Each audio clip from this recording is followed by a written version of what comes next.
అండి, welcome back to Bebamma రుచులు. ఈరోజు మనం ఇంట్లో ఉండే మూడు వస్తువులతో హాఫ్ ఎగ్ బాయిల్ కర్రీ ఎలా తయారు చేసుకోవాలో చూద్దాం రండి. ముందుగా స్టవ్ మీద ప్యాన్ పెట్టుకొని అందులో ఆయిల్ వేసుకొని రుచికి సరిపడంత కాస్త జీలకర్ర, అలానే సన్నగా తరిగి పెట్టుకున్న ఉల్లిపాయ ముక్కలను, పచ్చిమిరపకాయ ముక్కలను, కాస్తంత కరివేపాకును కూడా వేసుకొని బాగా దూరగా వేయించుకోవాలి. ఇలా వేయించుకున్న తర్వాత ఇందులోనే చిటికెడు పసుపు, అలానే కొంచెం సాల్ట్ కూడా వేసుకొని ఒకసారి కలుపుకొని మూత పెట్టుకొని ఒక 5 నిమిషాల పాటు ఉల్లిపాయలను మగ్గనివ్వాలి. ఇలా మగ్గిన తర్వాత ఉల్లిపాయ ముక్కలను కలుపుకొని అందులోనే మనం ఎంతైతే కారం తింటామో అలా మన రుచికి సరిపడే అంత కారం యాడ్ చేసుకొని మరలా వాటిని కలుపుకోవాలి. మీరు సాల్ట్ కూడా వేసుకోండి, మనం ఫస్ట్లో కొంచెమే వేసుకున్నాం కాబట్టి.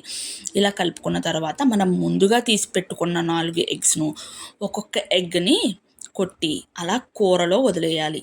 ఇలా 4 ఎగ్స్ను కొట్టి నేను చూపించిన విధంగా కూరలో వదిలేయాలి. ఇలా వదిలేసిన తర్వాత ఇది ఒక 5 నిమిషాల పాటు దీని మీద మూత పెట్టి మగ్గనివ్వాలి.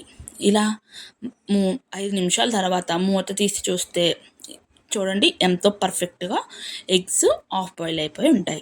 అప్పుడు ఇందులోనే మనం కాస్తంత వాటర్ని కూడా యాడ్ చేసుకోవాలి.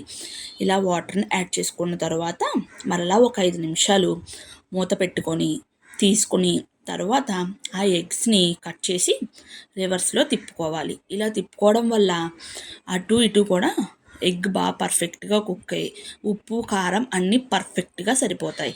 అలానే మనకి కర్రీ కూడా ఎంతో రుచిగా తయారవుతుంది. ఇలా చేసిన తర్వాత మరలా దాని మీద మూత పెట్టుకొని ఒక 10 నిమిషాలు అలా వదిలేయాలి. ఇలా చూడండి పర్ఫెక్ట్గా కుక్ అయిపోయింది. ఆయిల్ బయటకు వస్తే మనకు కర్రీ రెడీ అయిపోయినట్టేనండి. అంతేనండి, ఎంతో ఈజీగా half boil egg curry ready. ఈ వీడియో నచ్చితే లైక్